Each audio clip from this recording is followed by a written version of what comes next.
A pale moon hung low over the High Republic's frontier world, its light skeletal against the obsidian sky. On a windswept plateau, an ancient shrine to the living force crouched like a sentinel. Dawn had not yet broken when its marble altar was found slick with blood.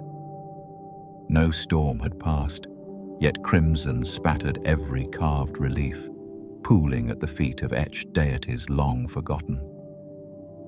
A single set of footprints led away, too small to belong to a Jedi, but too deliberate to be random. The victim was Master Rolan, revered for guiding fledgling colonies. Her robes lay torn, fingers curled as if still clutching hope. Yet hope had slipped through her grasp. No sign of struggle marked the ground beyond the altar's edge. No weapon remained. Only the echo of a whisper in the Force, a voice like silk and poison that promised silence. By midday, a shuttle's glow pierced the horizon. Jedi investigators, summoned from Coruscant, arrived in measured stride. Master Silen, whose calm bore the weight of 10 council terms, stepped from the ramp. His Padawan, Plagueis, followed with hesitant grace, eyes wide at the blood-stained reliefs. Neither spoke. The Force spoke enough, thrumming with disquiet beneath Silen's skin. Silen placed a gloved hand on the altar's rim. He traced a spiral rune carved centuries ago, now flecked with red. This symbol, he murmured, breath warm against frosted air, predates Republic expansion. Yet its lines have no place among Jedi teachings. Plagueis knelt, lips brushing the stain. Master, I sense a third presence, neither living nor lost. The word Sith hovered between them, fragile as dawn's first light. They surveyed the surrounding ruins. Broken columns leaned like broken men. Torch sconces, long dead, lined walls where tunnels yawned below. The air smelled of ozone and old regret. Somewhere in that labyrinth lay secrets older than the archives of Ossus. Plagueis found a charred fragment of wood, scorched in a pattern that matched the rune's spiral. A hidden ritual, she whispered, performed at midnight, beneath the stars. Silen nodded. A tool, blood, to steer events, to shape Republic policy from the shadows. He scanned Plagueis' face. We must speak only in riddles, lest we draw the assassin's attention. Seek the High Chancellors whose ambitions align too neatly with this atrocity. Plagueis rose, resolve sharpening her features. If we expose this hand, do we risk playing into their design? He allowed a pause. Perhaps. But knowledge is the blade that will cut their strings. Night fell once more before they returned to their shuttle. In the hush, Plagueis glanced back at the altar, now swarmed with forensic droids. Laser grids traced elegant arcs across the bloody glyph. Master, she said softly, what did you hear? Silen closed his eyes. A breath. A promise that the Republic will be hollow before dawn. He opened his eyes, sorrow shining within. We must move swiftly, before this whisper becomes a roar. As the shuttle lifted, the lone figure watched from the tunnel's mouth. Robes darker than moonless void, frames still as stone. No face showed. Only the faintest gleam of hunger in unseen eyes. The figure slipped into shadow, leaving behind a message scrawled in blood. Balance is an illusion. Below it, the footprints faded into dust. The shuttle's engines died against the quiet night. In that stillness, the galaxy held its breath. Somewhere in the Senate, ambivalent votes waited to be swayed, And in hidden sanctums, a darker ambition smiled, knowing its blades were sharpened by fear and secrecy. They landed after dawn's second glow, stepping from the maintenance shuttle into the Senate's hidden belly. The elevator doors receded into darkness, welcoming Master Silan and Padawan Phalis into corridors older than any Republic record. Above, senators draped in silks debated planetary quotas. Below, the galaxy's heart throbbed with a secret pulse, a labyrinth of tunnels, catacombs carved in ancient stone, where only the bold or the lost dared to tread. They advanced in silence, boots ringing on metal grills. Data conduits ran overhead like veins, humming faintly with unfiltered chatter. Torch sconces mounted between reclaimed pillars spit golden light over walls, streaked with centuries of grime and repainting. Here, chiseled panels held faint sigils, twisting tendrils that coiled into unknowable shapes, the whispers of Sith architects long exiled. Phalis' fingers traced a blossom-like rune, its loops edged with crimson residue. "Not Jedi," she murmured. "These markings speak of deeper corruption." Silan inclined his head, torchlight dancing across his furrowed brow. "Follow the echoes." He pressed his palm against the damp stone. "We must find where Sith voices were first heard." The air shifted. A chill breeze stirred in a sealed corridor. Torches guttered. A murmur rose from beyond a buttressed door. A distant prayer. A snatch of chanting. It slipped through a crack and made their blood hum. They breached a heavy portcullis, revealing a circular chamber lit by flickering braziers.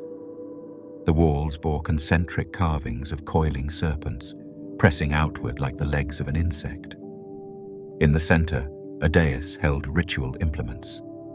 Chalices with blackened rims, sacrificial knives dulled by time, and a shallow basin stained faintly red. Phalis crouched beside the basin and inhaled. "Blood once fed here. This sanctifies deceit." A voice rasped from the shadows. "Your faith blinds you."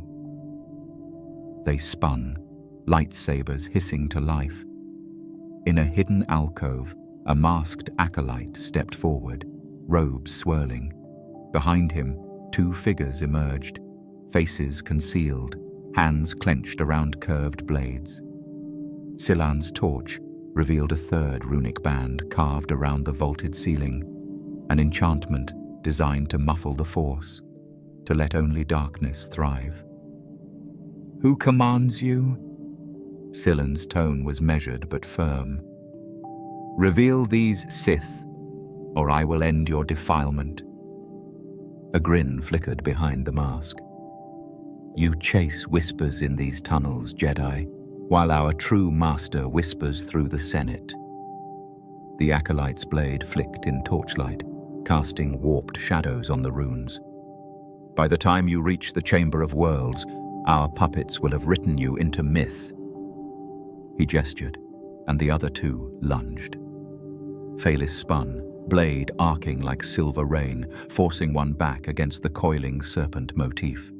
Silan sidestepped the second attacker, pressing the acolyte against the dais. Sparks flew as metal kissed metal, but the runes above pulsed, bright as wounded gemstone, draining their strength. Silan's grip faltered. The acolyte seized the moment, slashing across a brazier. Flames roared to life, swallowing the chamber in a living inferno. They retreated along the tunnel, adrenaline sharpening each breath. Flames licked the rune panels, releasing acrid smoke that choked the corridors. Their boots slipped on fallen embers. Above them, the Senate's stoic, marbled floor waited. But whispers still followed, half-heard promises of greatest power, of old ways restored. Breathing hard, Phalis glanced back. They planned to burn these runes, and any evidence with them. But their fire will not wash away truths. The Senate's foundations tremble, Master. Silan's eyes glinted. We must deliver these echoes to the Council. Expose the tunnels, the toxins, the conspirators. The Republic must awaken before it falls to its will. They found one hidden terminal, a ghost console buried beneath rubble. With deft fingers, Plagueis interfaced the COM port, transmitting the chamber's schematics and audio files of intercepted whispers. Each syllable was a nail in a coffin built for democracy. When the upload completed, the flames consumed the terminal's casing. They watched sparks drift upward, unbroken by any breeze. Rising toward the exit, they passed torches dancing over carved flutes of stone. The acid tang of burnt incense lingered. Through narrow shafts, they glimpsed Council guards in polished armor, unaware of the Serpent's coils tightening beneath their feet. At last, steps rang on Senate marble. Silan adjusted his robes, extinguished his saber, and nodded to Plagueis. Let the light guide us forward. Their figures slipped between columns into the morning brightness where votes would be cast, unaware of the midnight coup woven below. Above ground, Coruscant's spires shimmered with promise.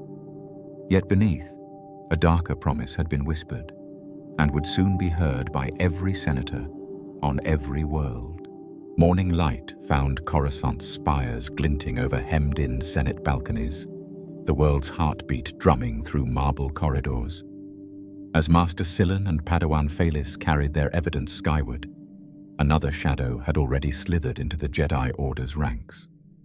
Avara Tal, a young knight celebrated for her unwavering ethics, stood alone before the Hall of Justice, summoned at dawn to answer charges she never imagined. Only hours earlier, Avara had delivered an impassioned plea to the Council. Corruption within the Republic's governorates undermined the High Republic's noble mission. Her words ignited debate and unease.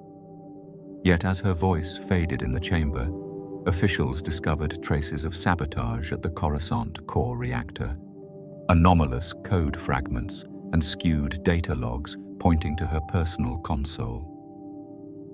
The evidence was incontrovertible. Summoned in silver-edged manacles, Avara's violet blade was stripped away, leaving only the echo of its memory. She met the tribunal's gaze with steely calm. I did no wrong, she insisted, voice as clear as polished durasteel. Yet a hollow recording sealed her fate. The reactor's inner chamber, captured seconds before catastrophe. In the flicker of static, a lone silhouette manipulated the controls, its hands gloved, its face hidden. Then the feed shattered, cracked by a jagged tear that marred the image like a lightning scar. That crack became her crucible. It split the recording, fracturing truth into doubt. The damaged hollow played on loop in every tribunal gallery, its broken lines etching shame into every viewer's mind. Silan watched from the front row, agony in his eyes. Plagueis stood behind him, jaw set in quiet fury. Both recognized the sabotage signature, curving glyphs matching the Sith code they had unearthed beneath the Senate. Before the Council, Avara reached toward the fractured display. That crack was deliberate, she whispered. Someone shattered your proof to frame me. But procedure bound the judges. Invidious charges of treason demanded swift judgment. The mere accusation stripped her of rank, voice, and place. Even her reputation, built on years of service, crumbled beneath the weight of falsehood. Condemned to house arrest within the temple's lowest spire, Avara was escorted through silent corridors lined with sentinel statues. In her cell, she traced faint rune patterns etched into the stone wall, spirals of unity stained by betrayal. Her braided hair, once bound for ceremony, lay undone on the stone bunk. She drank thin broth from silent droids, its taste echoing the verdict that stole her voice. She recalled Master Roland's final lesson: vigilance against darkness in the light. Each night she whispered Jedi chants, striving to keep hope alive within iron and shadow. Meanwhile, Silan and Phalis withdrew to shadowed catacombs, determined to expose the frame. The cracked hollow was their only lead, its fracture lines channeling Sith enchantments meant to deflect scrutiny. Phalis brought a stolen code scanner, tracing residual dark currents. "It emanates from deep beneath the Justice Hall," she said, voice echoing in the vaulted chamber. "Not from that saboteur's hand, but from an inner vault." By nightfall, they slipped past patrols into the tribunal's underbelly. Kiln-black corridors stretched before them, torchlight barely piercing their length. Threads of overheard Senate debate drifted down through ventilation shafts, a symphony of ambition unaware of its strings. They reached a sealed door marked by crescent moon runes and ancient locks, the archivist's vault. Silan's gloved hand danced across hidden controls. "Once inside, we retrieve the unbroken footage," he explained. "We restore Avara's name and reveal the true traitor." Phalis nodded, heart drumming. Their comms whispered with coded urgency. The lock released with a hiss. They entered a circular chamber lined with hollow drives and crystalline databanks. Above, a curved viewport framed senatorial domes, oblivious to the betrayal that brewed below. Phalis inserted the data probe into the central drive and watched as encrypted files streamed across the console. A tremor rippled through the vault, an engineered quake. Sparks arced along the ceiling as a hidden trap activated, sealing the door behind them. Phalis's eyes widened. "They knew we'd come," she breathed. Before she could move, holographic panels flickered, showing the uncracked recording, the reactor chamber, captured intimately, revealing not Avara, but a Sith operative draped in dark robes, his face hidden beneath a skull-white mask. He worked methodically, planting the evidence before disappearing into service vents. The image was clear, irrefutable. Silan's voice was steel. "This is the truth they cannot ignore." Behind them, mechanisms groaned, secondary defenses activating. Metal plates slid from the walls. Phalis grabbed the data module. "We have it," she said, turning towards Silan. "Now we fight our way back." They ignited their sabers, blades humming in the dim vault. The Sith codes etched into the doorframe pulsed with dark resonance as the first security drones rattled into the chamber. Silan ignited his blade's opposite edge, its pale gold light meeting Phalis's azure in a silent oath. "Onward," he intoned, stepping into the narrowing corridor with calm resolve. Phalis fell in step beside him, her every doubt washed away by the fires of purpose. Together, they advanced toward freedom and justice, determined to uncrack the illusion and restore the honor of a wounded order. While Master Silan and Phalis raced to unveil the truth within Coruscant's bowels, another threat crept through the temple's grand facade. Word of the unbroken recording, exposing a Sith hand, had barely reached the council chamber when whispers spread of a gathering at the gates. By dusk, a masked cult formed an eerie procession beneath the ivory columns, their purpose hidden by swirling haze. At the outer steps, ceremonial braziers flickered. Hooded figures emerged through smoke that drifted like living specters, curling between polished pillars. Each bore a metal faceplate, an elongated visor shaped like a veiled skull, its surface etched with runes that pulsed faintly in crimson. Their robes, black as starlit void, swallowed torchlight, leaving only their silhouettes visible. A hush fell over the guards, who found their prod fingers heavy and their senses dulled.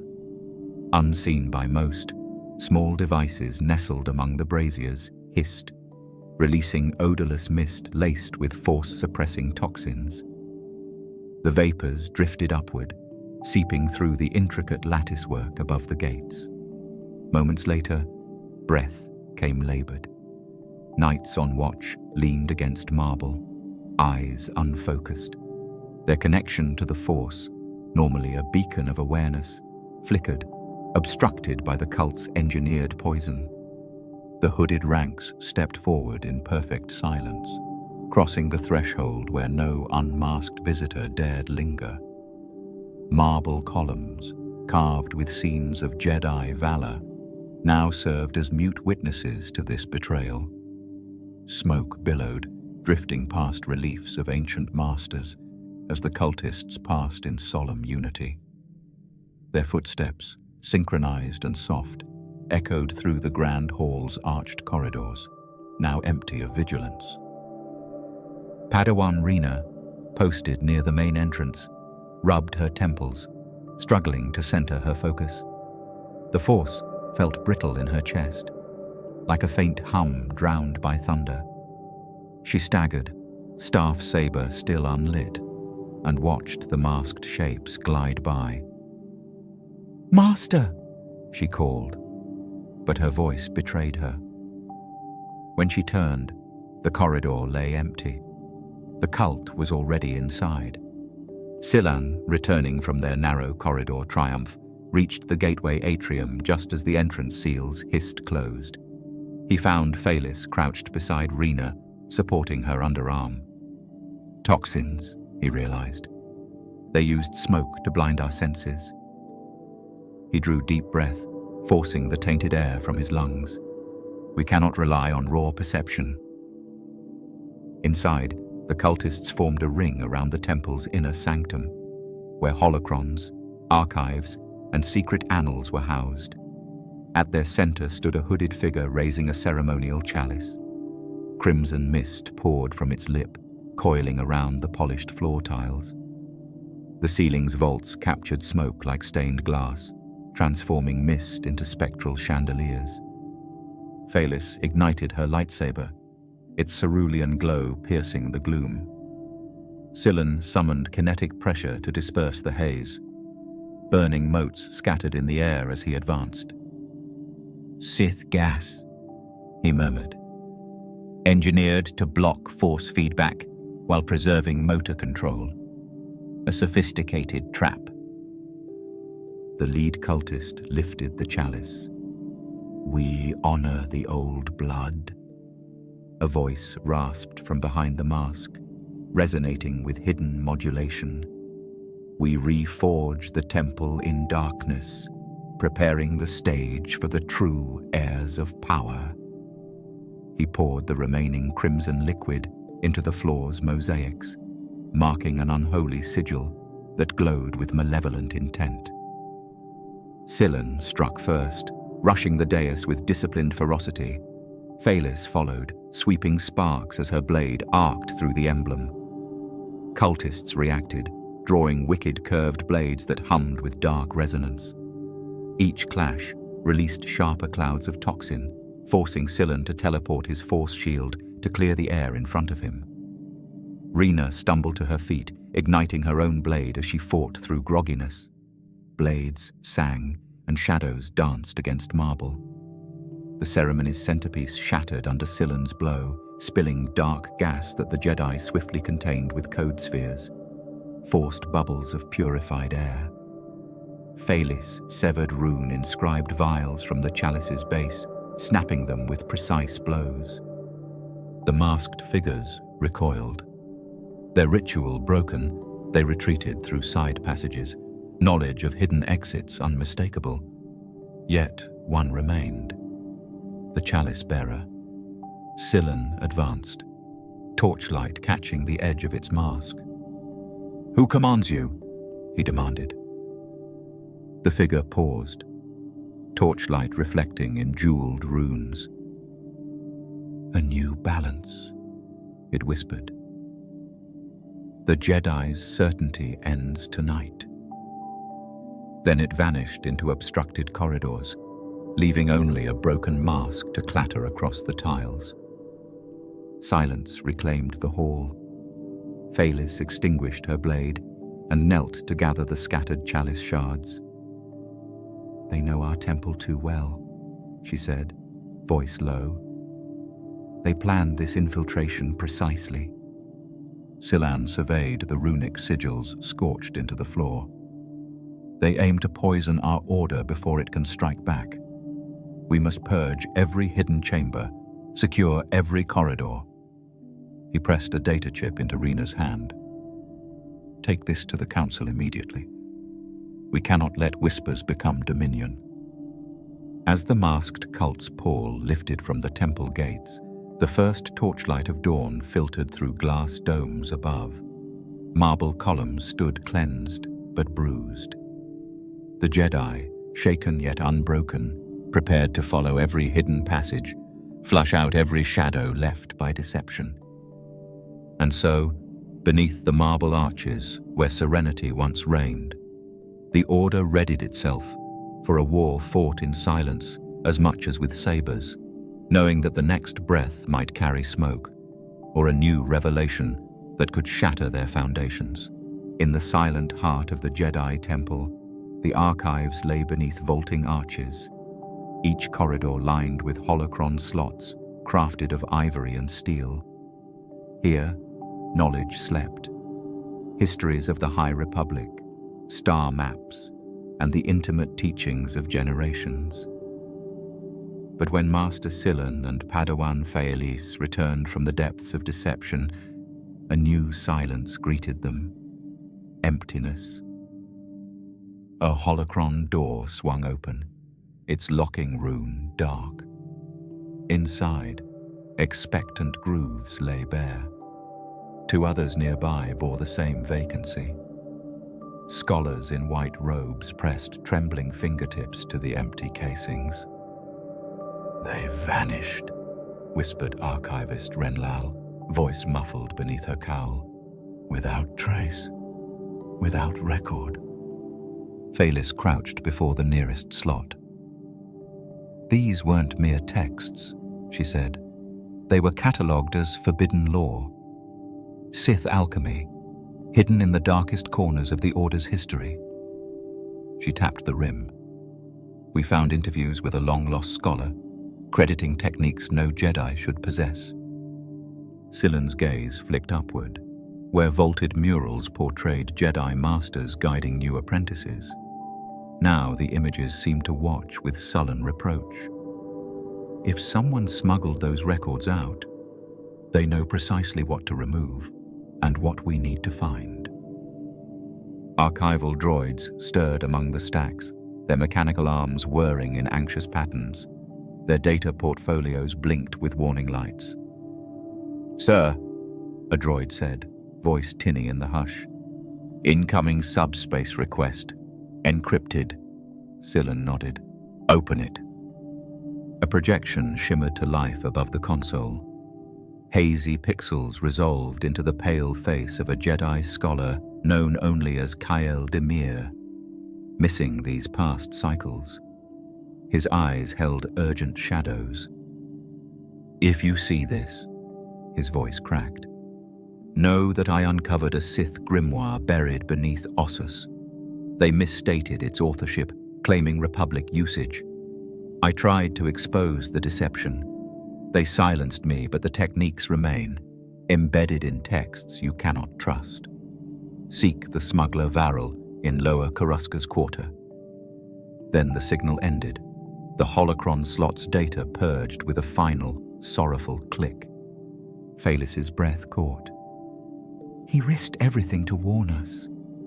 She rose, torchlight reflecting in her determined eyes. "We must find Varel and recover Kyle's report."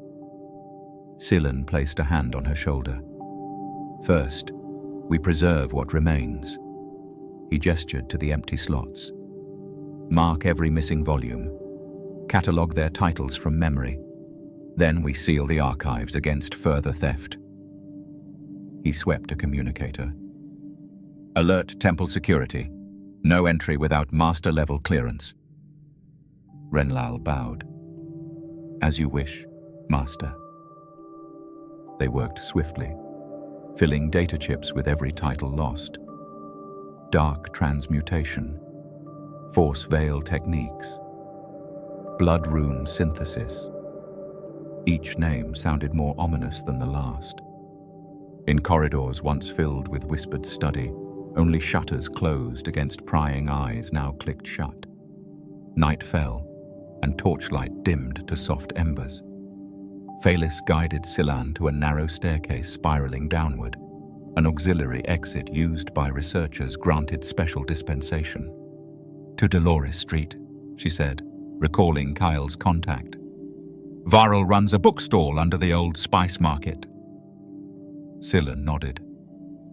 "Time is short. The Sith Infiltration gains ground each cycle." They descended. Below, the temple's base level thrummed with life. Traders hawking exotic wares, spice aromas drifting over stone. In a cramped alley, a stall of battered ledger cases sat sheltered beneath a tattered banner. A hunched figure in ragged robes counted credits. His eyes flickered as they approached. "Varl," Phalis said softly. "We seek Kyle Dimir's report." The smuggler's gaze darted to Phalis's council signet. He paled. "You know his fate," he whispered. "They found him on Ossus, drained of his blood and memory wiped. But his notes, I smuggled them here." He lifted a weathered datapad covered in glyphs. "This, my only copy." Silan took it, scanning the file headers. "These hold the missing chapters?" Varl nodded. He encoded them as hollow slices, fragmented to avoid detection, but someone's been buying them. Phalis pressed 2 fingers to her temple. "Tracks lead to the temple's inner spires. They're orchestrating this from within." Varl lowered his voice. "Be careful. There's talk of a masked circle, disciples who gather at midnight. They call themselves the Serpent's Tongue." A shiver traced Silan's spine. "The name matches the runes we found." He looked to Phalis. "We have what we need. Let's return before dawn." The datapad's glow illuminated Varl's lined face. "May the Force guide you," he said, slipping back into shadow. They departed the alley, mindful of curious eyes. A rising breeze carried the scents of fire-spiced nuts and ozone from distant lightning forges. Above, the temple's steps gleamed under twin moons. Back inside, Silan replaced the datapad within his robe. Phalis carried her saber unlit. "We unveil this deception," she vowed, "and restore the Jedi's trust in their own knowledge." He placed a hand upon the nearest holocron slot. "First, we must shield these archives, but after, we bring the Serpent's Tongue into the light." Above them, marble columns stood silent, the empty slots waiting to be reborn. Between stone and star, the echoes of stolen lore stirred, guiding the Jedi toward the next threshold, uncovering a cult masked by deception, ready to strike at the heart of truth itself. A mist-shrouded moon rose over Vostok II's frozen wilds as Master Silan and Padawan Phalis emerged from their shuttle. A distress signal had lured them here. A Republic patrol vanished after reporting black blades and sudden silence. The wind whistled between frost-crusted pines as they followed disrupted footprints to an open clearing.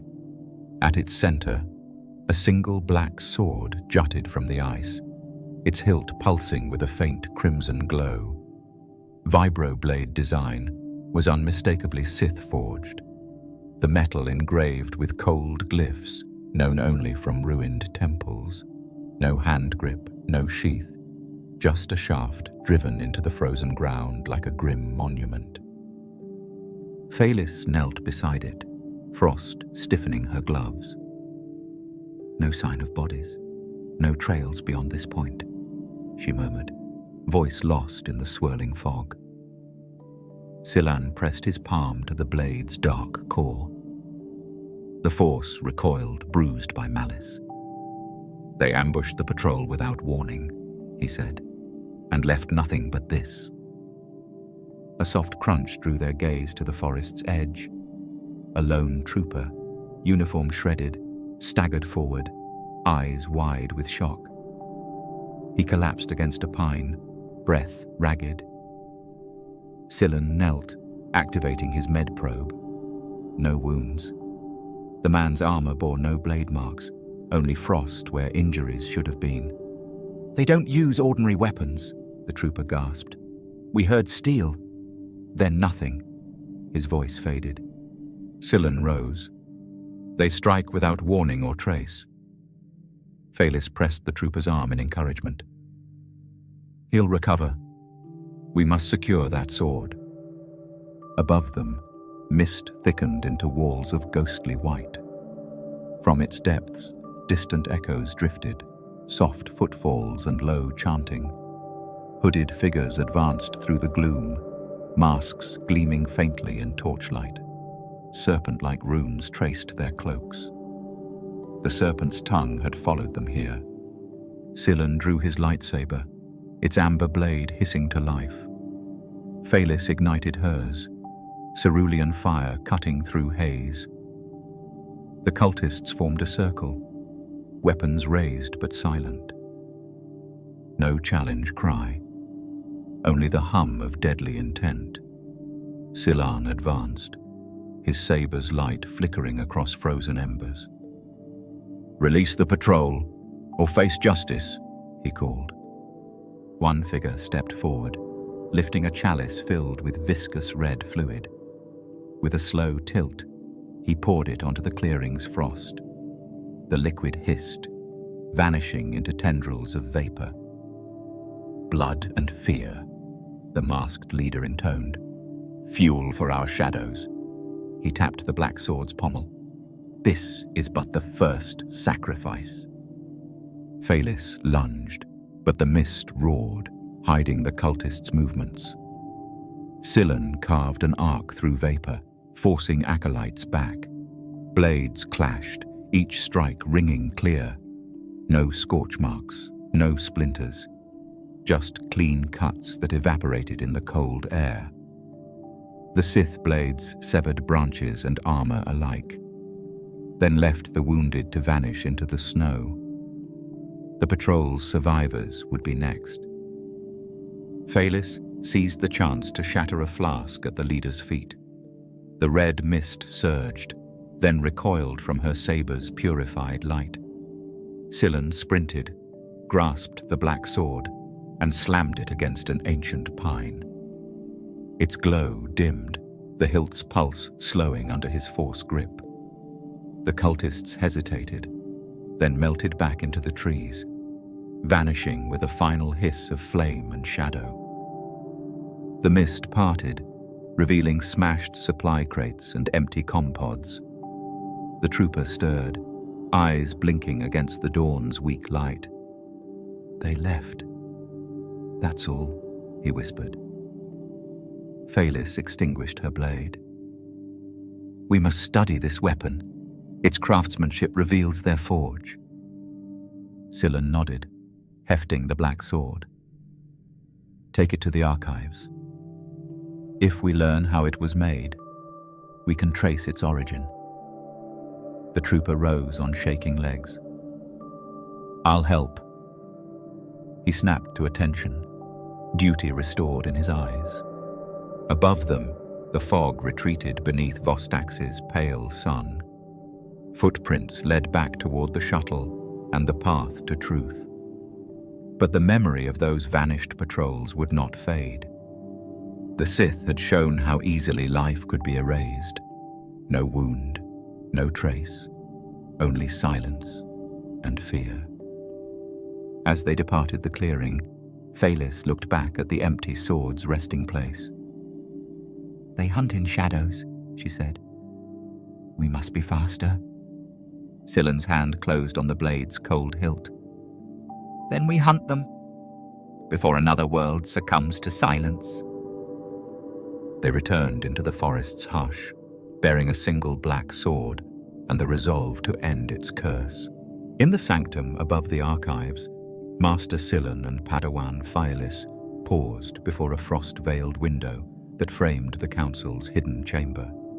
Beyond its glass, torchlight revealed 7 Jedi masters gathered around a circular dais.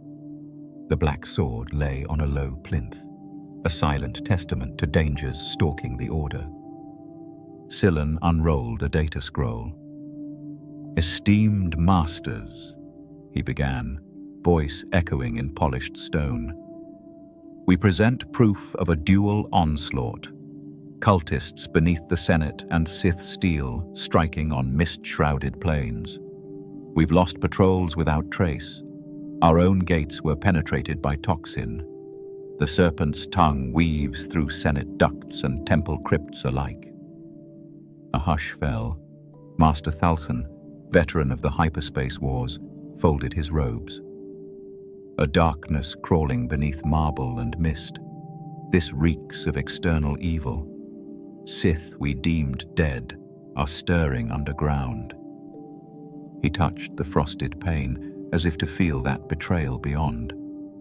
Across from him, Master Kira's eyes flared. "No, this wound is self-inflicted. Evidence framing Knight Avara Tal was planted by insiders.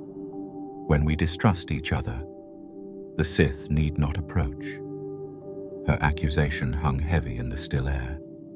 Master Orin, leaning against a column carved with Jedi iconography, spoke softly. "Both are true. Sith exploit our fractures to mask their advance. They sow distrust, then strike unseen."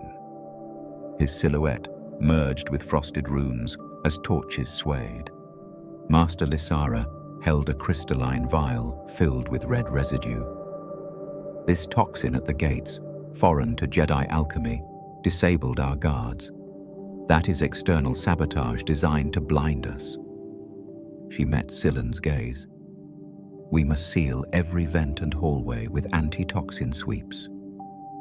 Master Hadrian, scholar of Sith lore, stroked his beard. Yet that same toxin circulated through Senate climate shafts. Inner circle complicity.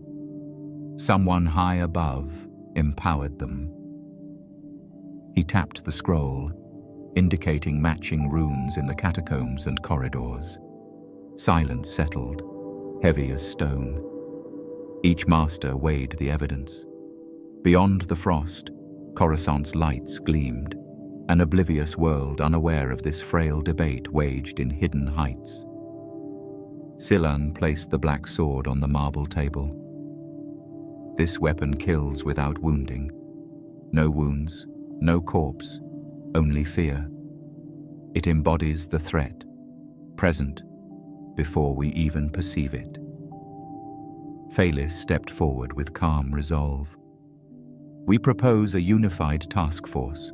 Scour the temple's secret passages, fortify Senate ducts, and deploy swift response units to remote worlds. Only combined efforts can repel this shadow." Orin raised his hand in a final accord. "Agreed. We merge our insights and strengths, but above all, we must heal our divisions.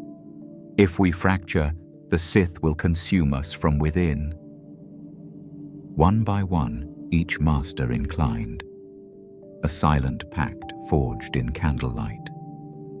Behind the frosted window, their silhouettes shimmered, half in shadow, half in resolve, ready to strike at the darkness lurking within and without. Plagueis pressed her palm to the glass, frost collapsing beneath her warmth. "At least they choose unity," she whispered.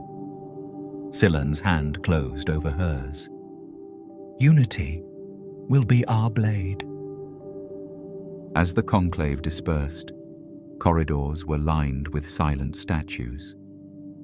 The echo of their vow fluttered in the vaults, a promise of unwavering vigilance. In the quiet aftermath, Silan and Phalis knew the true test had only just begun. Commander Silan's message crackled through Elira's datapad as she prepared for departure. "Seek the fallen temple on Jarum. We suspect Sith alchemy."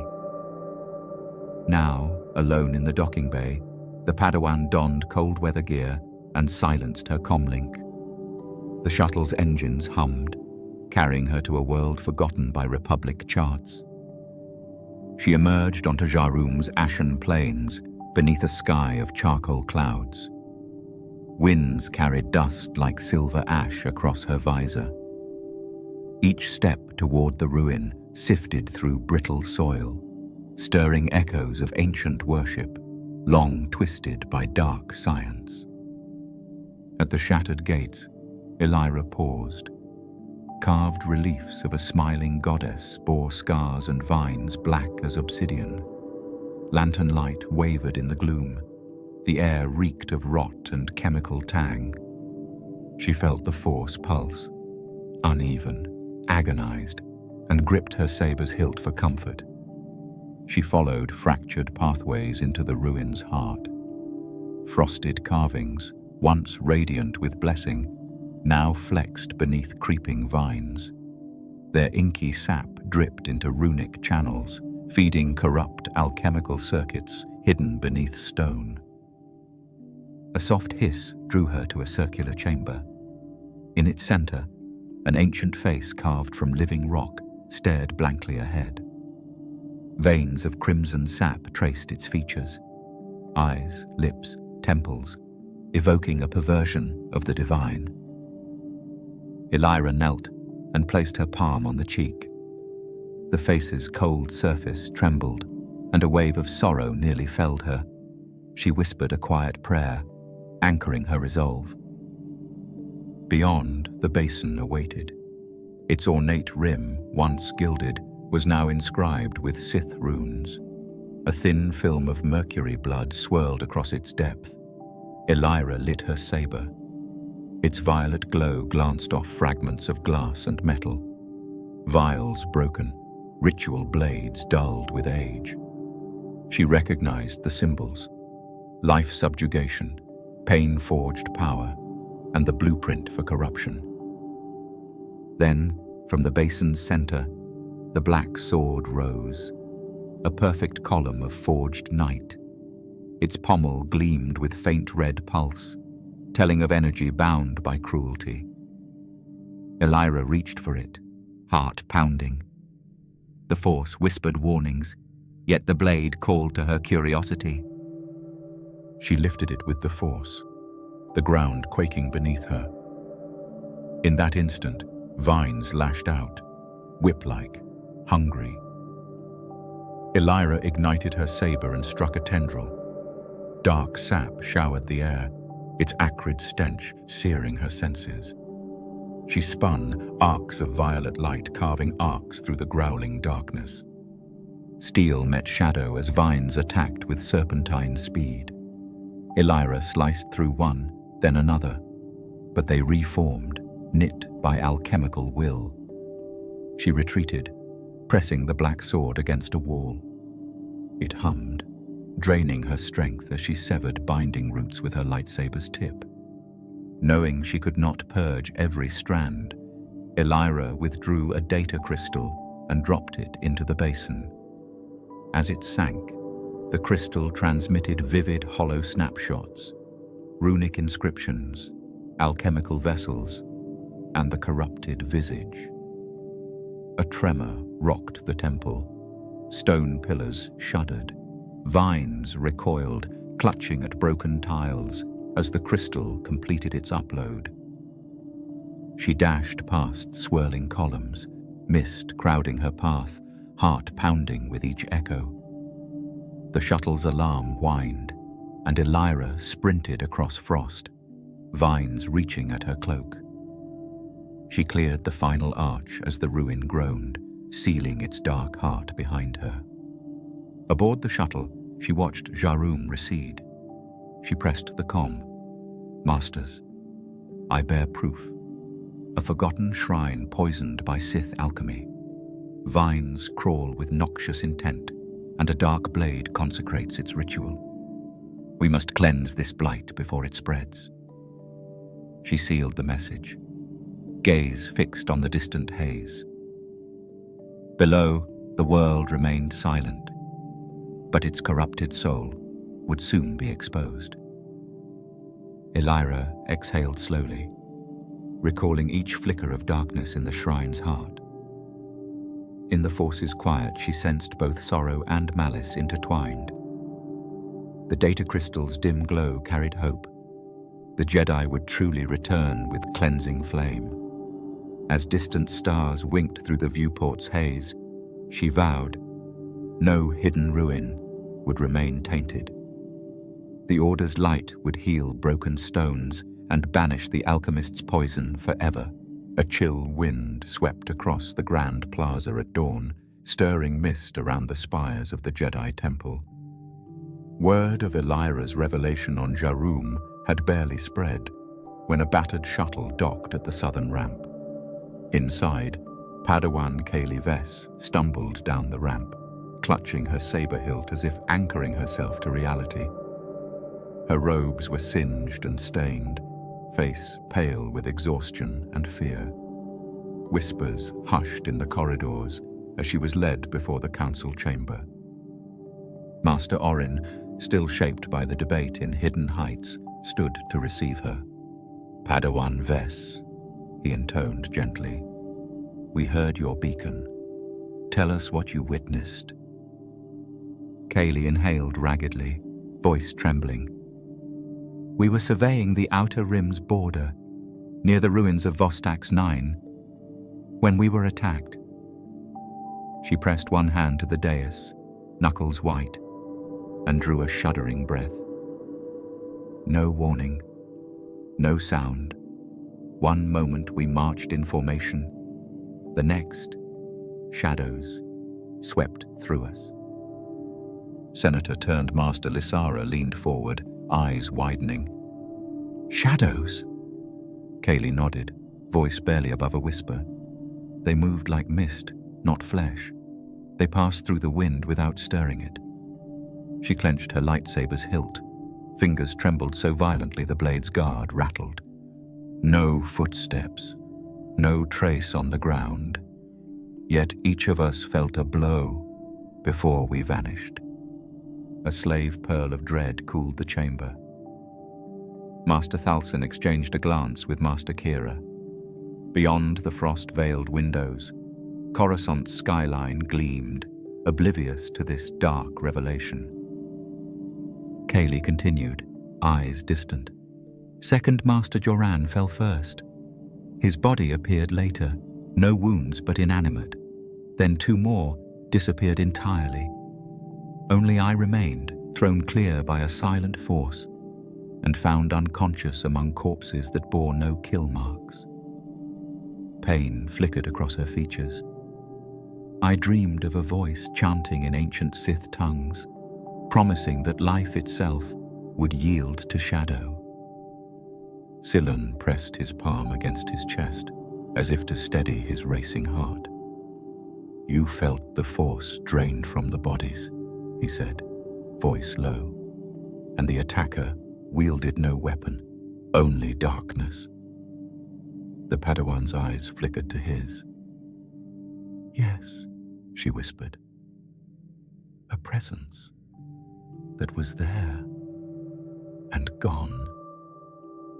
Master Orin closed his eyes, weighing her words. This is unlike any threat we have faced. Sith vibroblades leave no trace, but even they require metal. He raised a gloved hand. This entity requires only life. A single torch flickered, illuminating Kaylee's drawn face. The silence stretched until Master Kira broke it softly.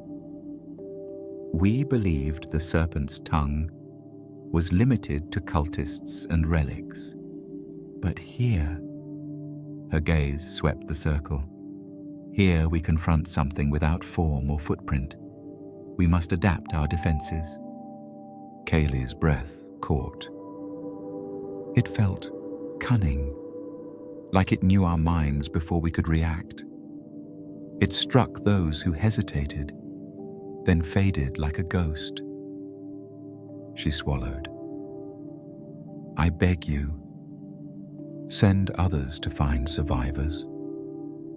Learn what it is. Do not leave this to chance. Lysara rose, torchlight glinting in her eyes. Her testimony shatters complacency, she said, voice like a clarion. The High Republic has never faced an enemy so elusive. We must convene our task force at once. Orin nodded gravely. By nightfall, every hidden hall will be swept. Patrols will roam the shadows of Coruscant. We will learn what hunts us, and end it. He turned to Kayleigh. Your courage serves as warning and guide. Rest now, Padawan, and regain your strength. Kayleigh bowed, stepping back into the corridor. As she departed, she glanced once more through the frosted window at the silver city below, a bastion that might not survive this new darkness. Her trembling grip on the saber reminded her that fear could fracture the mind, but testimony could forge unity. Behind her, the council remained framed against the window's chill glass. Torchlight flickered, silhouettes resolved into determined figures. Their resolve hardened like tempered steel. They would confront this silent assassin until not a shadow remained. Outside, the wind carried Kayleigh's final words into the dawn, a plea that awakened the Jedi's vigilance and reshaped the High Republic's fate. Night had fallen when a squad of 4 Jedi, Masters Silan and Kira, Padawans Phalis and Rena, stormed aboard the Firehawk, a repurposed gunship of crimson steel. Coordination was silent, lightsabers dim until drawn. Reports spoke of a Sith cell hidden within the swirling storms of Forax 9 in the outer rim. Their mission: strike swiftly, secure evidence, and eliminate the threat before it faded into shadow. The Firehawk descended through thunderheads, leaving starlight behind. Forax 9's atmosphere crackled with savage storms. Bolts of blue lightning split the clouds, dancing across the barren plains. The shuttle's hull groaned with each impact of wind and particle rain. Below, jagged spires of obsidian rock jutted from flooded craters. Lightning illuminated swirling dust devils, revealing no signs of life, only storm and promise of hidden danger.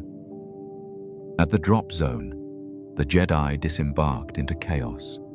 Warnings crackled over comms. Sensors detected crystalline formations scattered across the storm-blasted rock. These were not natural deposits, but pedestals for force-discharging crystals, each designed to harvest ambient energy and unleash destructive arcs. Silan knelt, scanning jagged nodes with his hollow probe. Phalis held her saber aloft in readiness. The air bristled with latent power, tinged by unnatural resonance. The Jedi advanced toward a crater rim where dozens of crystalline nodes clustered like jagged teeth. Before they could disable one, a surge of blue lightning arced across the plain, raw force energy unleashed from the crystals. The blast shattered rock and ripped through shields, leaving scorched patterns on armor. Jaw collapsed first, convulsing beneath a static storm. Phalis barely caught him, eyes wide with alarm. Rena knelt beside the nearest node, her gloved hand dancing through the force to pry the crystal loose. Silan and Kayleigh slashed roots of dark energy that held it in place. Phalis focused her mind, channeling light to neutralize the discharge. Each crystal hummed, crackling bursts of blue energy across the ground. The air smelled of ozone and fear as the Jedi pressed their advantage. Deeper into the storm-blasted plain, the Jedi discovered a stone obelisk ringed by 7 crystal pillars. Each pillar thrummed with potential, drawn from Sith-tainted cores. Syllan extended a palm, feeling malefic currents. "These nodes power the cell," he warned. Phalis and Rena moved to sever glowing conduits at the base. With precise strikes, they shattered 3 pillars, light roaring free before collapsing under their dark weight. Then, red haze blossomed from the shattered bases. The crystals drew lightning from the storm above, channeling torrents of raw force energy that crackled skyward. Jaw, recovered but shaken, raised a shield to protect Kaylee, only to have the arc leap overhead, ripping her braid from its clasp. Phalis threw herself across Elira to absorb backlash. Pain seared them both, but their shields held. Amid the crackling silence that followed, Elira swiftly retrieved the black sword and deposited a single crystal shard into a datapod. Syllan gathered the remaining fragments, wrapping them in protective field tape. Each shard hummed with residual power, a testament to Sith corruption. Phalis accessed her comlink. "We have archival proof and living evidence." The Jedi secured their positions and prepared to depart. Propelled by dread, the shuttle's engines roared as Elira, Syllan, and Phalis ascended into stormy skies, the battered plane shrinking beneath them. Crystals and the black sword, secured in the hold, would reveal the Sith cell's machinations. As lightning forked across distant clouds, Phalis said, "Next time, we will strike the heart of this cult." Syllan nodded. The hunt continues, deeper into shadow, ever onward forward. Lightning had faded into memory, but the trail it illuminated led the Jedi home. Days after the Forax raid, scattered reports and intercepted frequencies triangulated one final signal, originating deep beneath the Jedi temple itself. A secret, long whispered. A name never spoken aloud. The Serpent's Eye.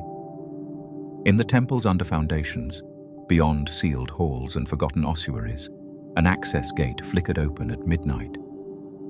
Only 2 Jedi entered. Master Syllan and Padawan Phalis, cloaked in silence, their sabers unlit, their breath held. The catacombs twisted in near-total darkness, only the whisper of footsteps echoing against age-worn stone. Lights flickered overhead, old temple power lines flickering with intermittent energy. Glyphs lined the walls, older than Republic standard, etched into columns that had not seen light since before the Great Hyperspace War. At their center stood a narrow arch flanked by twin statues, one Jedi, one Sith, both worn faceless by time. Phalis paused, her hand brushing the Sith statue's base. "I feel something watching." Syllan nodded. The eye opens from within. With a single breath, they crossed the arch and entered the Chamber of Echoes. A domed room stretched wide, its ceiling rising like the inside of a temple bell. Columns circled the outer edge, but the center remained bare, save for a single pedestal and the faintest flicker of crimson light. From the shadows stepped a figure in dark robes, face masked in matte silver, eyes hidden. The force stilled around them like air before a storm. They moved with precision, measured, unhurried. "You seek truth," the voice echoed, distorted, female, yet altered. "You should have stayed blind." Phalis ignited her saber instantly. The chamber lit with blue light, casting long shadows across ancient stone. The figure stepped closer, unflinching. "You already know me," she said. "You just hoped it wasn't true." Scylan circled wide. "The Acolyte. You've been feeding the Serpent's tongue. You stole the holocrons, planted evidence, guided the toxins into our sanctums." She tilted her head. "I preserved balance through truth, Master Scylan. Just not yours." Then her hand moved, slow as a falling leaf, and from her sleeve dropped the hilt of a saber carved with runic bands. A hiss, a flash. Red light bloomed.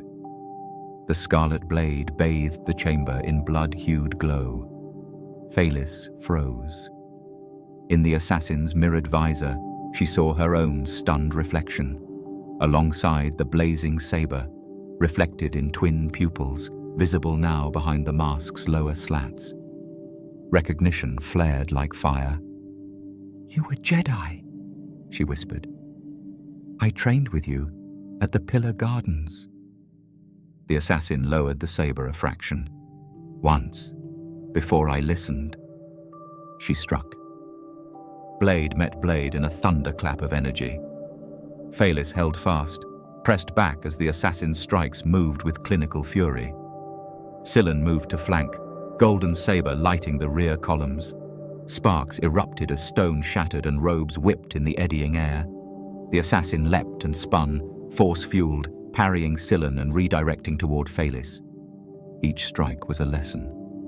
Each breath laced with a whisper of doctrine twisted. Feel, doubt, release, become more. Phalis countered. Memories rising. Training matches. Sparring rings. Shared study. "You let the dark feed your pride," she hissed. "But you were never stronger than us. You never saw clearly enough to understand." A final parry. Phalis angled her blade and sliced low. The assassin leapt back, cloak torn, visor cracked. A single gleaming eye glared out, pupil black, iris red. In that moment, the mask fell away. A face revealed. Not monstrous, human, young, barely older than Phalis. A former Padawan long presumed lost. One thought slain in the Outer Rim siege, returned and reborn as the eye of the Serpent. For a heartbeat, all held still. The assassin smiled, soft, almost sorrowful. "This was never about vengeance. This is evolution." And with a blast of force energy, she vanished through a hidden corridor. Phalis staggered forward. Scylan caught her, breath thin. "She was one of us," Phalis said. "And now she's something else entirely." Scylan deactivated his saber. "This wasn't just infiltration. It was initiation. She's a beginning, not the end." They turned from the now silent chamber, heartbeats still echoing with the clash of saber and ideology. Behind them, the light of the red blade lingered like an after-image burned into the stone. The Jedi Council would debate the assassin's identity for weeks. Files would be reopened, footage enhanced. But the truth had already been felt in every parried strike and every whispered creed. The Sith had not merely returned. They had grown inside the very soil of the Jedi, nourished by silence. The pedestal in the Chamber of Echoes would be sealed, wards placed, but it would not be forgotten. Phalis kept a shard of the assassin's cracked visor, hidden in her robes, not as a trophy, but a reminder. One of them had fallen not by force, but by belief twisted. In time, that truth would fester into policy, vigilance, and fear. And in the darkness, far from Coruscant's light, another memory stirred, one not born of blades or masks, but of careful words, long shadows, and the manipulation of fate itself. As the Acolyte's blade falls silent, the galaxy's deeper rot emerges, planted long ago by a master of fear and longevity. We now turn to the Sith Lord, whose careful designs seeded the coming empire. In the shadowed epochs before the Clone Wars, beneath the surface of worlds forgotten or forbidden, there existed a chamber untouched by sunlight. There, in the damp stillness of synthetic air and biolights, Darth Plagueis meditated not on conquest, but on eternity. He did not pace the halls of the Senate. He did not roar over fallen enemies. He listened, in the quiet spaces between heartbeats, in the strange vibrations of the Force that others dared not notice. He was no cloaked warrior striding through fire. He was something colder, a seeker, a scholar, a Sith not content to destroy others, but determined to overcome death itself. The galaxy knew little of Moonilinst's banking clans, and less still of their hidden enclaves.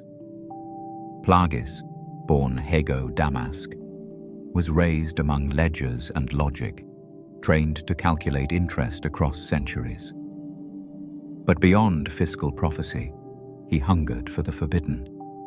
In time, the Sith found him, and in their hidden manuscripts, he found his purpose.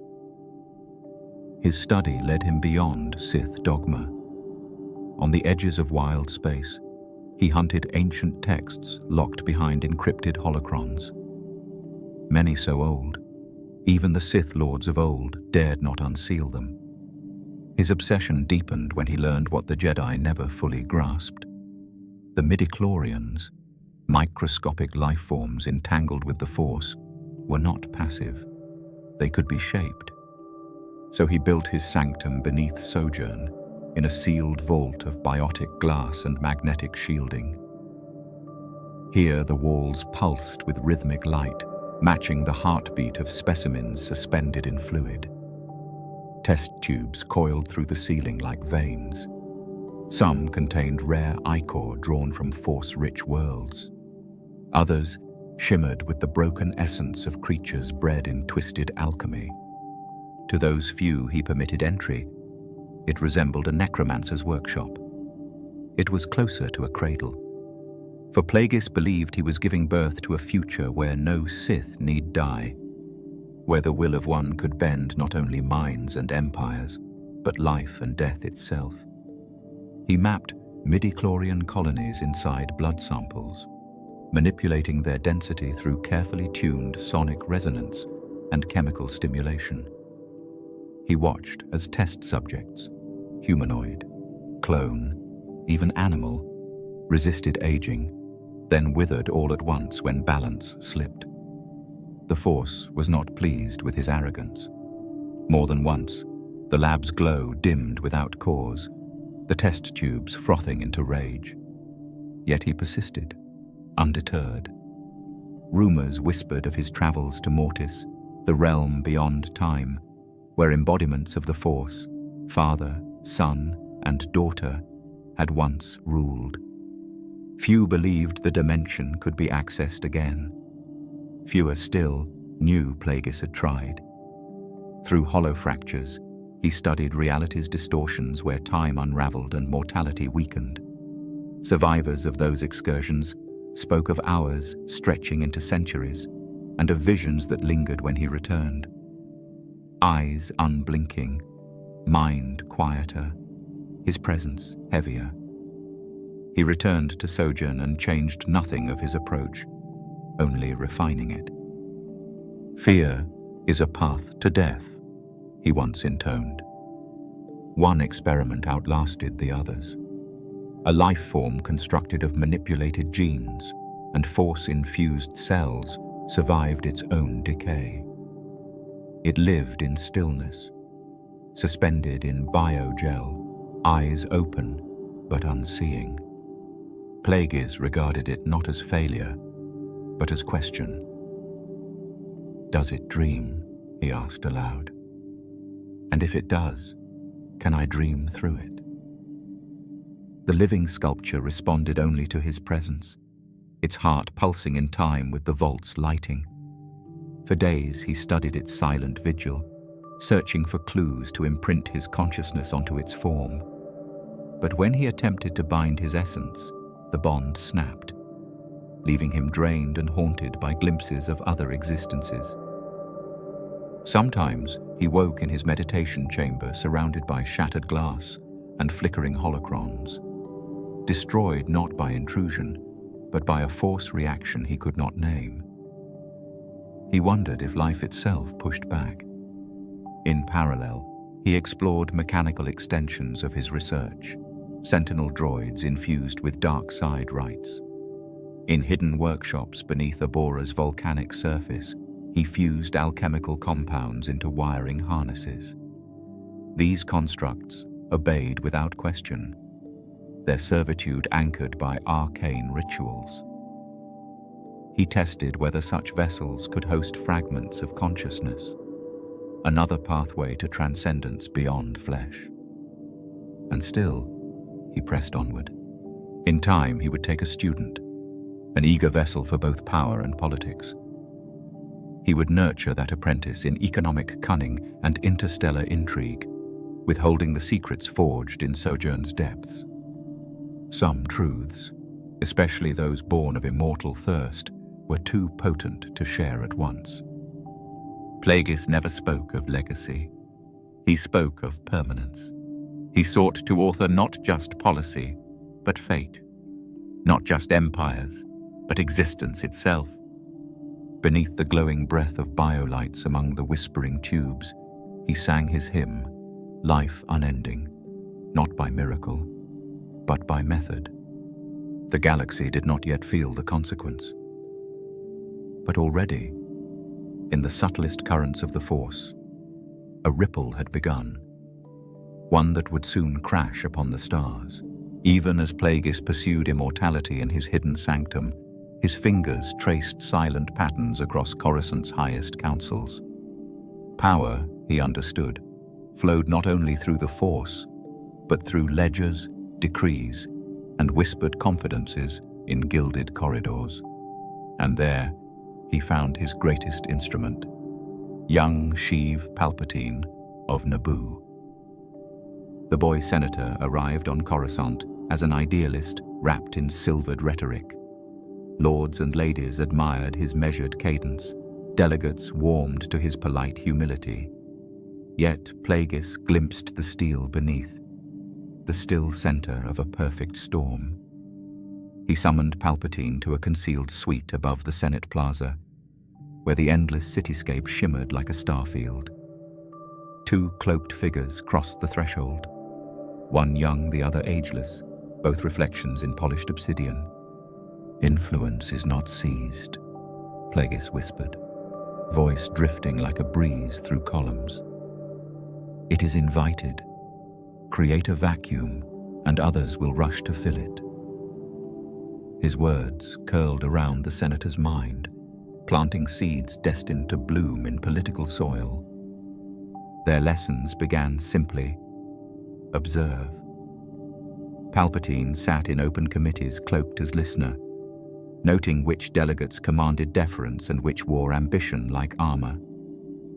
He learned whose pleas stemmed from principle and whose from fear of losing power.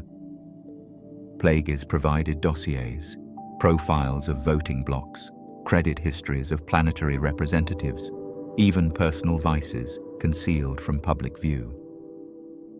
When mid-rim senators threatened to break trade agreements, Plagueis engineered a shortage of synthetic fuel by redirecting core tunneling machinery. Starliners slowed, temper flared, and delegates found themselves cornered in endless debates.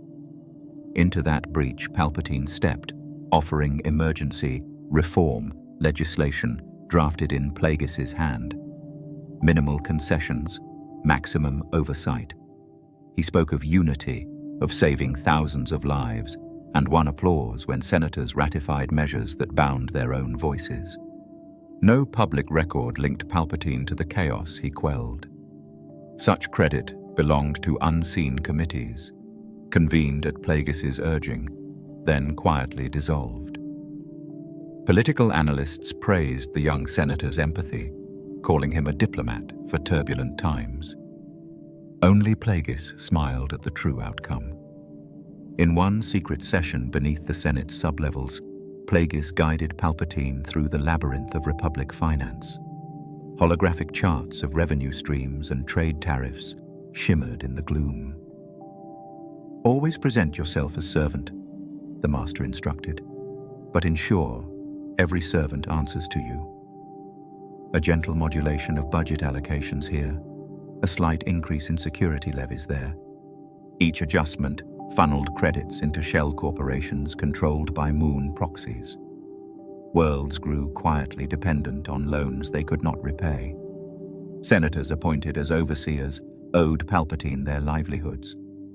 Meanwhile, when Naboo's royal entourage hesitated to condemn the Trade Federation's blockade, Plagueis's agents stoked protests in Theed's plazas. Hidden saboteurs disrupted referendum amplifiers. Merchant ships delayed essential imports.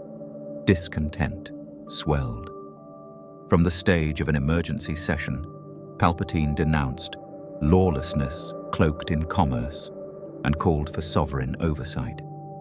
His words swayed former skeptics, and his motion passed by a narrow margin, an outcome that cemented his reputation as defender of peace.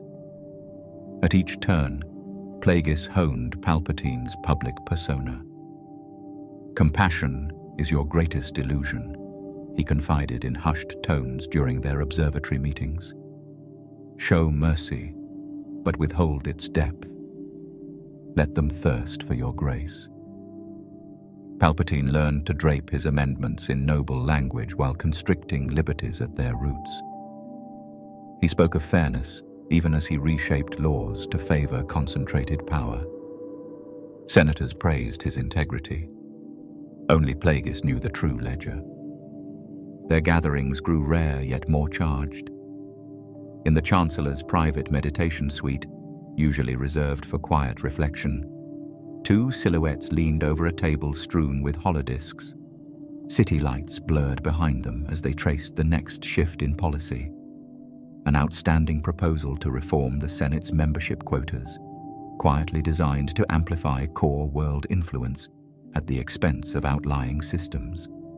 When the bill reached debate, it passed amid cries of efficiency and progress, though anonymous voices warned of veiled monopolies. Even the Jedi Council sensed a disturbance. Master Ord Ennis heard rumors of diplomatic missions that never returned, while Master Satele Shan noted unusual alignments in mid-Senate caucuses, patterns too synchronized for natural alliance. Yet every probe unraveled against bureaucratic red tape. Plagueis had taught Palpatine the art of plausible deniability better than any Sith apprentice had before, and Palpatine thrived. Senators once indifferent to the Naboo delegation now hailed him as their champion. His speeches became Senate law, masterclasses in coaxing fear and hope in equal measure. He never raised a saber, yet he broke foes with the force of rhetoric. He never led armies, yet his mandates redrew battlefronts of commerce and influence. But within this perfect union between master and pupil, a quiet friction took root. Plagueis, ever meticulous, began to sense a shift in Palpatine's responses, an impatience beneath the polish. The pupil no longer asked for oversight. He began to anticipate. Proposals once spoon-fed now arrived fully formed, accompanied by terse hollows from Palpatine's personal archives. On the night before a crucial vote to grant Palpatine emergency powers as Supreme Chancellor, Plagueis summoned him one last time. In the secluded observatory, they spoke not of policy, but of destiny. "My apprentice," Plagueis intoned, "our work advances. The Republic will kneel, and the Sith will rule unseen. But promise me this. Do not forget why you began." Palpatine looked out at the glittering cityscape, then back at his master. His reply was a soft vow. "I will bring order." But beneath his calm mask, ambition glimmered like a blade. Plagueis watched him go, knowing the moment had come when a student's lesson must end. In the hushed corridors of power, two legacies intertwined, one seeking unending life, the other forging endless dominion. The storm they'd conjured would soon break, tipping the galaxy into an age neither had fully imagined. Yet as Palpatine's silhouette vanished among the Senate's spires, Plagueis realized too late that teaching precision to genius had shaped something far beyond his control. The blueprint of an empire had become a living masterpiece, one he might soon regret composing. Palpatine's name, once little more than a footnote in Naboo's noble registries, began appearing on Senate rosters more frequently, quietly, methodically. He did not arrive with fanfare, nor ride the swell of public demand. Instead, he was offered, invited, a solution to indecision, a calm presence amid chaos. And behind that rise, invisible as ever, moved the careful hand of Darth Plagueis. In the early days of Palpatine's political career, no dramatic speeches heralded his ascent. No confrontations stirred the chamber floor. His weapon was silence, and Plagueis taught him to wield it well. The commissions were small at first: trade advisory boards, cultural exchange forums, and relief oversight groups, many of which held no real power.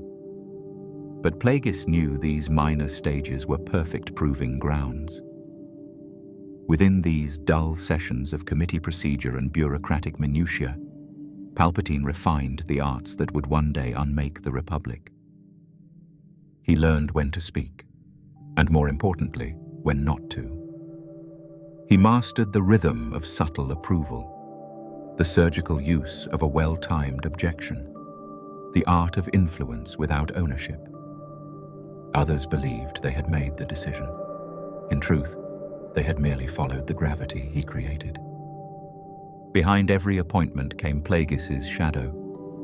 Through anonymous donations, veiled economic suggestions, or sudden vacancies born of accidents too convenient to be coincidence, doors opened, votes tipped by a whisper, proposals failed by a margin just narrow enough to seem organic. Even when opposing blocs celebrated small victories, they were dancing in a pattern Plagueis had already drawn. Deep within core world towers, where senators gathered behind encrypted walls and mirrored windows, holographic voting panels lit up with sterile precision. Each button press sent a ripple into the Senate's foundation. Palpatine stood in these rooms often, never at the center, always beside someone influential, never commanding, only advising. And as decisions unfolded exactly as forecast, he gained a reputation. The senator who always knew the temperature before the vote. "You shape a current, not a flood," Plagueis told him during one such session, the chamber humming with the light of 1,000 projections. "A sudden storm draws suspicion. A steady tide reshapes the coast." Palpatine listened. And so, his name appeared next on the Naval Resources Board, tasked with overseeing regional defense appropriations. Then, the Diplomatic Reconciliation Council, where he quietly orchestrated failure between feuding systems, each breakdown offering him more oversight, more leverage. Then came the Sector Transition Authority, a hollow title masking enormous sway over shipping routes and communications infrastructure. All the while, Plagueis remained unseen, but never uninvolved. Through interbank guilds, he manipulated currency flows that choked or fueled entire sectors. He staged economic collapses with the elegance of a musician changing key. When unrest flared, Palpatine arrived with measured sympathy and ready answers. Not always correct, just sufficient. These calculated failures were essential. They offered the illusion of struggle, of fallibility, of humanity. Plagueis had instructed him well. They must think you could have been one of them, that you simply chose better. On the surface, Palpatine still played the role of the dignified Naboo representative, well-spoken, composed, reluctant to seek command. But behind closed doors, among the galaxy's hidden brokers, his name carried weight. He had no throne, yet entire policy trees grew from his suggestions. He was, in effect, the first puppet, yet one who slowly learned to pull his own strings. The Senate never realized it was being bound. Not yet. That day would come, when titles like Supreme Chancellor and Emergency Powers would no longer sound strange upon his tongue. But for now, it was enough to whisper, to sway, to watch as power gravitated to him as if by nature's own hand. In the dim silence of a private tower, Palpatine once looked out over Coruscant's endless lights and said aloud, "I see the galaxy already bending." Plagueis, sitting behind him in the dark, replied, "That is not the galaxy. That is your reflection." Even as Palpatine's ascent gained momentum in the polished halls of the Senate, Plagueis retreated ever deeper into silence. Not out of fear, but reverence. For it was in silence that the true work began, not in votes or treaties, but in forgotten chants and blood-etched symbols, in relics unearthed from tombs the Jedi had failed to seal. While the galaxy marveled at rising senators and shifting alliances, Plagueis descended into chambers built before the Republic's founding. Vaults hidden beneath sojourn, under sediment and false asteroids, behind sonic locks that could not be sliced. These vaults held what few dared speak of: Sith holocrons. Not the half-fractured data cubes peddled by collectors or scattered acolytes. These were true repositories, dark pyramids, spiked orbs, angular prisms crafted in the image of ancient torment. Each contained a consciousness, a preserved echo of a Sith who had mastered something the galaxy was not ready to understand. Plagueis did not collect them for curiosity. He studied them for synthesis, for possibility. He lined the chamber with obsidian stone, etched with alchemical bindings. A dais in the center bore old battle scarring, runes from failed rituals, still faintly glowing when touched. The holocrons hovered above, suspended in quiet rotation, emitting whispers only he could hear. They were not passive. They debated, challenged. Some tried to manipulate him. Others begged to be destroyed. But Plagueis listened, and he learned. There was Darth Nihilus, whose hunger could drain worlds, whose spirit clung still to a black prism bound in iron rings.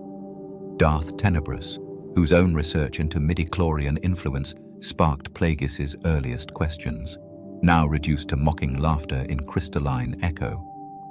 And deeper still, holocrons of Sith, not named in any Jedi archive, lords whose temples had crumbled into dust before Yavin's calendar began. Their voices clashed in the void, weaving a symphony of ruin.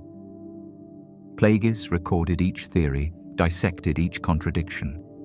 He did not worship them. He outpaced them. Using advanced biochemistry, he merged ritual with science, testing force-altered viruses, splicing midi-chlorian commands with living tissue. One holocron revealed an old ritual to freeze time within a subject's cells. Another described kyber-based resonance techniques for preserving thought across cloned bodies. Together they formed something new. He built vats ringed with runes, where force-sensitive biomass was cultured under red starlight. He developed breath-reactive solutions, fluids that shifted density based on emotional states. These weren't weapons, they were bridges, links between spirit, flesh, and idea. To outsiders, it was madness. To Plagueis, it was harmony. It was the missing key in Sith evolution. But not all knowledge welcomed integration. When he activated the holocron of Zendor, believed destroyed in the First Great Schism, his chamber shook with an energy not born of the physical. Lights dimmed, the holocrons screamed, the dais cracked anew. And for 3 days, Plagueis did not leave the vault. When he emerged, robes torn, his eyes burned with new clarity. He spoke not of what he saw, but the next morning, he reconfigured every experiment. He began isolating the holocrons, placing dampeners on their rotation. Some were entombed again, too dangerous even for him. The others he connected to new conduits, ones that could be accessed only through force harmonics and biometric keys bound to his own presence. In time, he reduced the cacophony to singular threads. What had once been a chamber of chaos became a temple of careful orchestration. Palpatine never saw these relics, not directly. He asked once, but Plagueis said, "Power without discipline is noise. You are not ready to hear the past arguing with itself." And so, the apprentice remained unaware of how deep the roots had gone. Plagueis knew what the old Sith did not. Their obsession with domination blinded them to refinement. They hoarded power, he distilled it. They screamed of conquest, he whispered of transcendence. Yet even as he surpassed them, he could feel their warnings in the air. A tension, a thread pulled too tight, as if the knowledge he assembled was resisting unification. Still, he pressed forward. His dream was no longer to kill death. It was to make death a choice. And in his vault, beneath stars that would never shine, he believed himself on the edge of eternity. The workshop was not on any map. Even among Sith relics and secret vaults, the fortress on Abora remained unique, hidden in a volcanic crescent where no life registered, its presence shielded by electromagnetic storms and the deceptive quiet of a dead world. Here, Darth Plagueis established his true sanctum. Not a laboratory, not a temple, a crucible, a theater of becoming. Those who came here came to be reshaped. The fortress's core chamber was a great circular hall, its walls embedded with glowing vats of unknown origin. Each contained a failure or a marvel, forms that twisted against glass, humanoid and not, suspended in an eternal loop of regeneration or decay. Light pulsed from beneath the floor in irregular patterns, tied to the breath and thought of the structure itself. Some claimed the workshop had been grown, not built, rooted in the dark will of its master. This was where Plagueis refined the knowledge gleaned from forbidden holocrons, where he merged theory with function, and where apprentices were broken, tested, and, if worthy, reborn. His teachings were not offered in lectures. They were trials, conducted in silence, through moments of unbearable pressure. One such test began without warning. The apprentice would wake to find a clone of themselves seated across a table. Each had been imprinted with the same memories, the same pain, the same hunger. Only one would be permitted to leave. The other, fed to the vats. Another trial occurred inside the mind room. There, black obsidian columns emitted low frequencies that clouded thought, while Plagueis fed illusions directly into the subconscious. The mind became a battlefield where the apprentice fought themselves.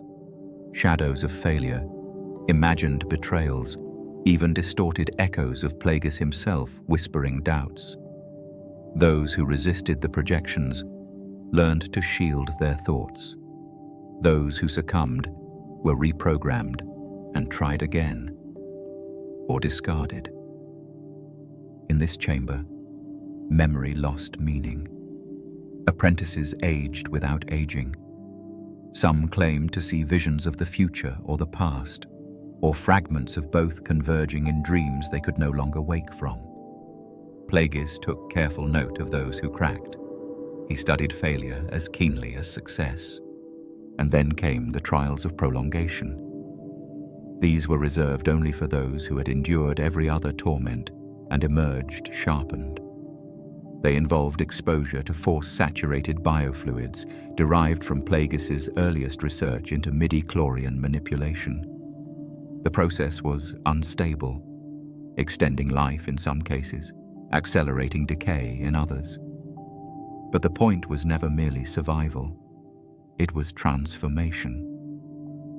Few passed these rites. Even fewer retained their minds intact.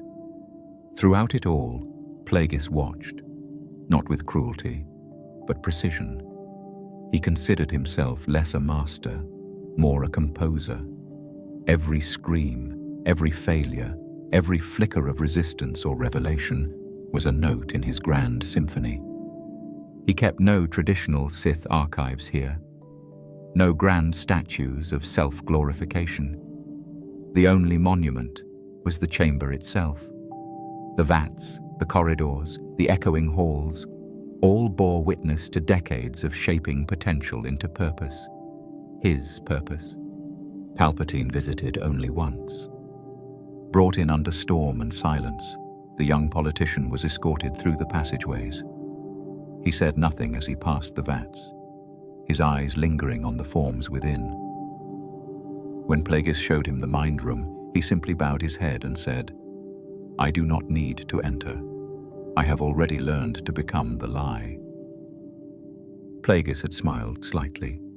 He needed no further proof. That day, he called Palpatine not by name, but by title. Darth Sidious. And thus, the apprentice stepped beyond politics and fully into shadow. The workshop remained. Its lights pulsed slower after that. The chambers cooled. There would be no more students, only observation. For now, Plagueis believed, the final test was near. Not for others, for himself. He had passed on knowledge, planted seeds, twisted the galaxy's future into a shape only he could recognize. And deep within the halls of his hidden workshop, among the humming vats and pale bones of discarded possibilities, the Maestro prepared to write his coda. The hidden corridors of Plagueis's fortress fell silent after Darth Sidious's naming. In the aftermath, the vats ceased their restless churn, and the echoing halls seemed to hold their breath. It was time. Master and apprentice would meet one last time, not in the controlled trials of the workshop, but in the final arena where power decided all.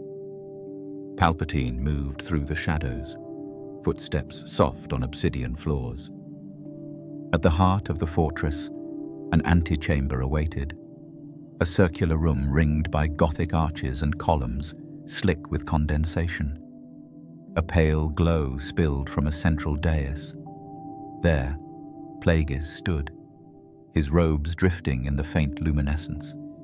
His back was to the entrance, but his posture betrayed no unease. He had expected this moment for decades. "My lord," Palpatine began, voice steady, "I have studied every teaching you offered. I have honed them beyond your design." Plagueis turned, pale eyes reflecting the dais's light. He did not speak at once.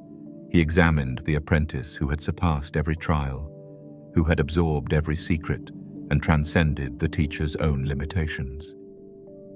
"You have become remarkable," the Sith Lord finally said. "But you misunderstand my gift. Knowledge is only power when wielded with wisdom." Sidious's smile was thin.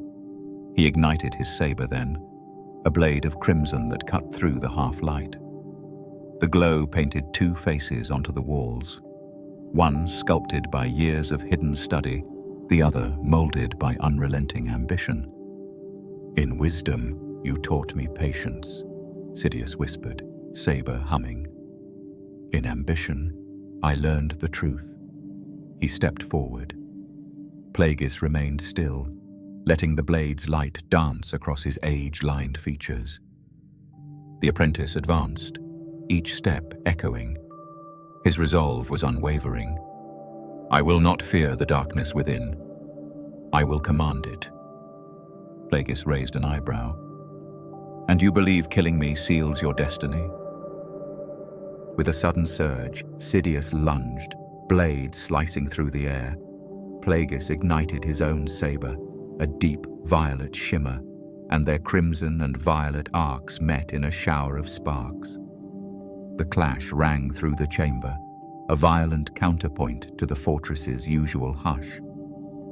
Master and apprentice circled one another, saber strikes precise yet infused with restrained force. Each blow was both lesson and betrayal. Plagueis flowed with the strikes, testing Sidious's form, his mind probing for hesitation. But Sidious held none. "You taught me to harness life, to transcend mortality," Sidious said, voice cold. "But you spared no thought for my own ascendancy." Plagueis's expression shifted, grief perhaps, or a distant pride. "My ambition was never to be replaced," he murmured. "It was to endure." Sidious's blade pressed against Plagueis's chest, the red glow warm on black silk. "And endure you must not." He unleashed a torrent of force lightning, sharp, jagged, crackling between them. Plagueis staggered, pain flickering in his eyes. Lightning lanced through the chamber, fracturing the floor. Yet in that moment, Plagueis smiled. "I underestimated you, at last." Before Sidious could recover, Plagueis channeled his own mastery, an ancient final trick. He reached for Sidious's mind, probing for weakness. Instead of hesitation, he found resolve. The connection had shifted, apprentice to master. Sidious felt Plagueis's essence seize his thoughts, then nothing. A heartbeat later, Sidious stood alone. Plagueis lay collapsed, eyes closed, no longer breathing. The violet blade lay extinguished beside him.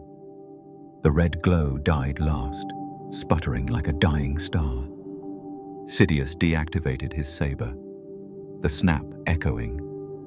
He gently retrieved the holocron from his robes, then looked at the fallen mentor. No triumph warmed his features, only cold clarity. "The apprentice inherits the throne at the teacher's fall," he murmured. Behind him, rivers flowed beneath the cracked pillars. The air thrummed with latent energy, a reminder that even masters fall. In the silence that followed, only ambition remained. He turned and left the chamber, stepping into a world now reshaped by his designs. The Maestro's workshop would remain, its halls empty, silent, awaiting the next whisper of power. In the silent vaults of galactic finance, an unseen hand wove the first threads of imperial dominion. Before saber clashes or public drama, Palpatine's master orchestrated fortunes through coded exchanges and brokered deals. Credits slipped like liquid starlight through the fingers of corrupt senators and trade lords. Each transaction, each dispute, carried the faint echo of Plagueis's design, a careful erosion of Republic stability. He began with the intergalactic banking clan, its ledgers vast enough to engulf entire sectors. Secret meetings in cold spires bore whispered assurances. Loans extended to struggling worlds at exacting interest, collateral hidden in shell corporations. Planets like Kuat and Mon Cala found their shipyards pledged as security. Disputes flared over shipping lanes and delivery quotas. Republic coffers groaned. Politicians argued open markets until they became prey to speculation. Then came the trade federations, once mere cartels, now instruments of fiscal warfare. Plagueis seeded family rivalries, fueling tariff battles that bled planetary economies. He financed one faction with debts that could never be repaid, then bargained for policy reforms in exchange for relief. Legislators, swayed by credit and crisis, rerouted trade lanes to serve his network. Amid this silent onslaught, commodity markets became deliberate battlefields. On Ryloth, cloned blights devoured spice crops overnight, crippling exports.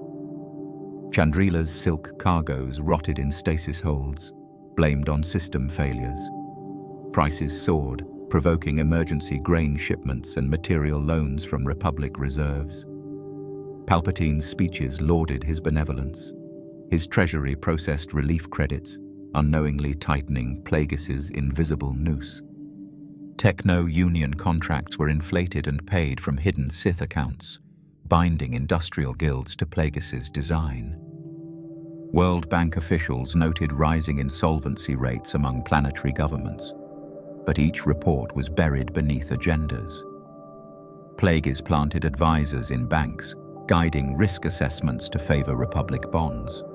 Worlds saw credit ratings slump, and Sith-backed hedge funds seized assets through arbitration courts. Even judicial systems bowed to his silent will. In the hidden records of the Ministry of Finance, encrypted ledgers detailed interstellar bonds sold at speculative rates. One world defaulted. The Imperial Treasury absorbed the loss. Colonial revenues funneled back through agencies controlled by Plagueis's operatives. Fragments of credit returned as investments in essential industries, food production on Naboo, hyperspace mapping on Corellia, mining technology on Onderon, ensuring dependency. When the Senate debated disaster relief funding, Palpatine rose with eloquence and calm compassion. His oratory resonated with hope, even as the budget deficit widened beneath him. Worlds clamored for aid. Loans multiplied. Another planet buckled. Another debt seized. Plagueis watched those sessions with the satisfaction of a maestro overseeing his final movement. Key star systems glowed on Plagueis's private trade grid.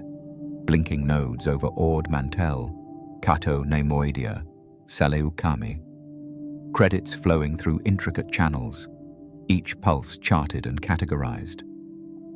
Resistance, compliance, and rarely, recovery. When a node faltered, Plagueis responded with discreet adjustments.